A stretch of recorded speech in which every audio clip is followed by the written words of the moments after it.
Now to give us the behind-the-scenes tour, I'm joined by author Claudine Colozzi, who's written a book on this venerable edifice, and we meet in the aptly named Grand Staircase. Thank you very much for showing us around. Now, this is the first thing you see when you walk into the opera, and it certainly packs a punch. That was Charles Garnier's intention, to create a monument within the monument, because at the time, Parisian high society would come here to be seen.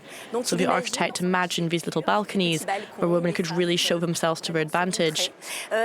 He called this the Napoleon III style, after the man who commissioned it. But it isn't really a specific style. It's more of a combination of influences sourced from other opera houses. And on the night of the inauguration, obviously the architect Charles Garnier was here, but there's a surprising anecdote about that moment.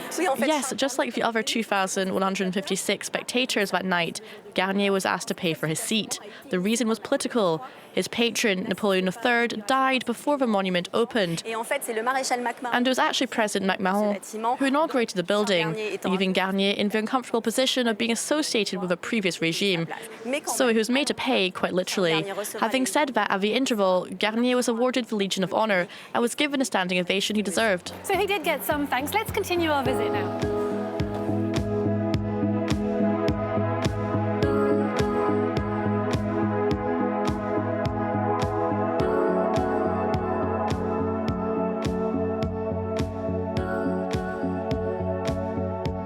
So we've now come behind the scenes, behind the stage, in fact. Tell us about this hidden room. We're here in the dance foyer, an area that's off limits to the public. Spectators only get a glimpse of it once a year, during the company procession.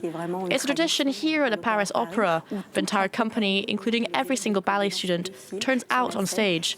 And the curtain is raised all the way back to this room. The rest of the time, dancers come here to warm up before going on stage. And there's a very specific hierarchy in the ballet, starting with the petits rats, the little rats. Tell us about the terminology. Well, that term of little rat is used to describe any student of the opera ballet school, boy or girl. The nickname was coined at a time when the dance school was still within the opera walls. It's since been transferred to Nanterre, and it's thought to be inspired by the sound of little dancers' slippers on the wooden floorboards of the rehearsal rooms above, like little mischief or rodents.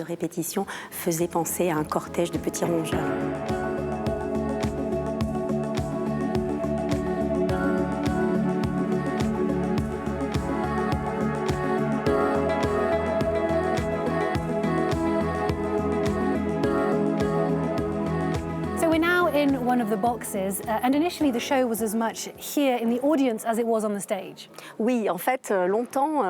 Yes, that's right. For a long time, the house lights were left on throughout the performance because a real show was happening here rather than on stage. People would come here to be seen, to host their friends. During the interval, the men would leave the box to call on their favourite ballerina. The women, meanwhile, were expected to stay put and entertain. And by decking out the entire house in flattering red velvet, Garnier ensured that it would look their best. And there's one guest who not only had access to one of these boxes, but also had his own lift built. Is that right? Yes, in the 1920s, the Prince Aga Khan III was an avid opera lover, but health issues made it difficult for him to walk up and down the stairs to access his box. So he had his own private hydraulic lift built. After the Aga Khan's death, the lift fell into disrepair, but was recently refurbished and is now used for wheelchair users.